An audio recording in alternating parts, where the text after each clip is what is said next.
Hello दोस्तों। मैं आपके लिए एक और घटना लेकर आया हूँ। यह घटना राजस्थान की है। राजस्थान के एक छोटे से जिले सीकर में वहाँ एक छोटा सा गांव था थाड़ी रामपुर। वहाँ रामपुर में ही एक किसान रहता था गिरधारी। उसकी पत्नी का नाम लाजवंती था। लाजवंती गांव में बेहद सुंदर थी। गांव में उसके सुंदरता के चर्चे हुआ करते थे। और उससे भी ज़्यादा सुंदर था उसके बड़े गले में पड़ा रेशमी रंग का लाल रंग का हार। लोग कहते थे कि ये हार उसकी माँ ने दिया है उसको। उसे अपने हार से बहुत ज़्यादा प्यार था। तो एक दिन ऐसे उन दोनों गिरधारी तो चला जाता था अपने खेती पाती करने। वो घर में अपना काम किया करती थी। एक दिन की बात है, वो खेतों तरफ गई थी लेकिन वापस घूम कर ही नहीं आती है। गिरधारी उसे बहुत ढूंढता है मगर वो नहीं मिलती है।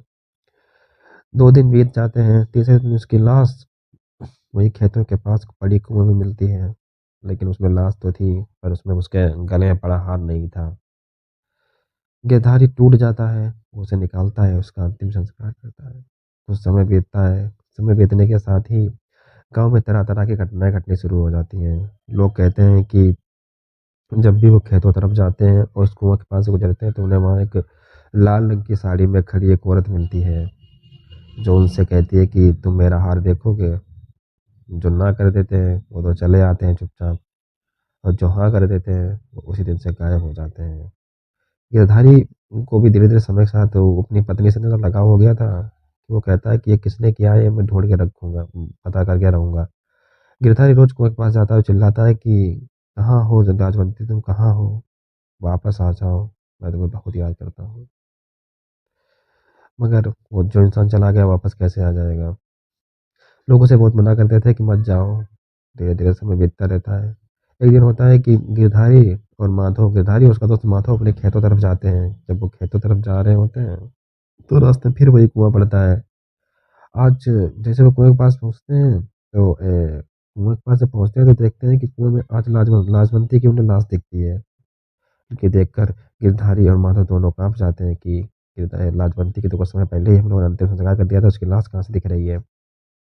तो वो गिरधारी उससे पूछता है, वो बोलता है कि क्या लाजवंती तुम हो। उधर से आवाज आती है कि हाँ मैं हूँ।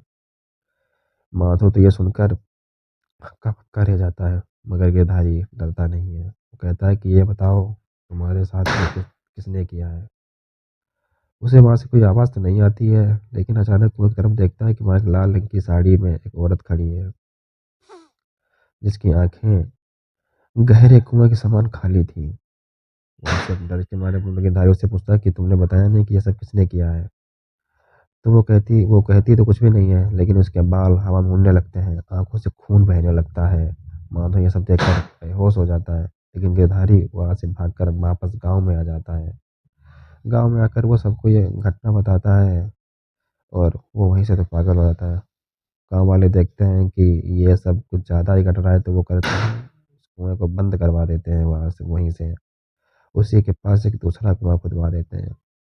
वो कुआं यूज होने लगता है। धीरे धीरे घटनाएं भी कम हो गई और वो किसी को दिखती भी नहीं थी राजबंदी। तो ये कहानी का पार्ट नंबर फर्स्ट था सब दोस्तों।